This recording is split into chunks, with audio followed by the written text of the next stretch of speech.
Nah, sekarang saya akan menjelaskan tentang persen konsentrasi. Jadi, kalau persen konsentrasi itu yang biasa digunakan itu ada 3. Yang pertama adalah persen berat per berat. W itu dari singkatan dari weight. Weight itu kan artinya berat. Jadi yang pertama yang biasa digunakan adalah persen berat per berat. Yang kedua adalah persen volume per volume. Dan yang ketiga adalah persen berat per volume. Masing-masing itu ada rumusnya, seperti persen berat per berat.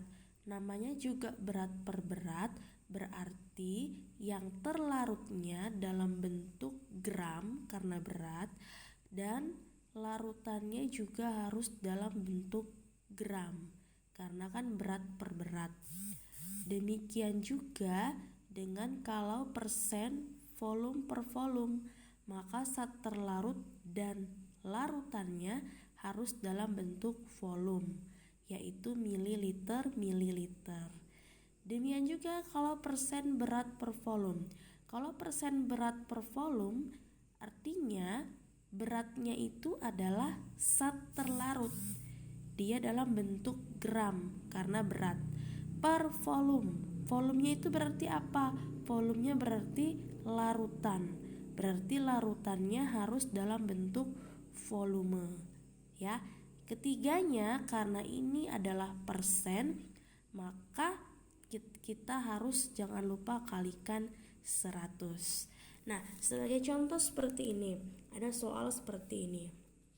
Jika Tono membuat larutan gula dengan mencampur gula 200 gram ke dalam 100 ml air, berapa persen konsentrasi larutan gula?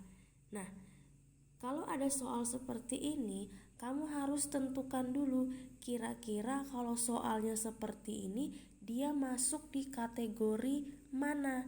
1, 2, atau 3. Nah, kalau sudah kamu tentukan, baru bisa kamu menghitung persen konsentrasinya. Nah, sekarang kamu perhatikan. Di sini lihat, larutan gula dengan mencampur gula 200 gram. Gula 200 gram ini berarti zat terlarutnya. Berarti dia berat. Terus ke dalam 100 ml air. Berarti 100 ml air ini adalah larutannya, ya, dalam bentuk mili. Berarti volume. Berarti tentu saja kita akan menggunakan yang ketiga, yaitu persen berat per volume. Maka tinggal kita tuliskan saja persen berat per volume sama dengan berapa beratnya? Beratnya adalah 200 gram. 200 gram per volumenya berapa? 100 ml. Jangan lupa dikalikan 100 karena ini persentase. Berarti 200 per 100, 2 dikali 100. Maka hasilnya adalah 200%. Maka persen konsentrasinya adalah 200%. Seperti itu. Oke?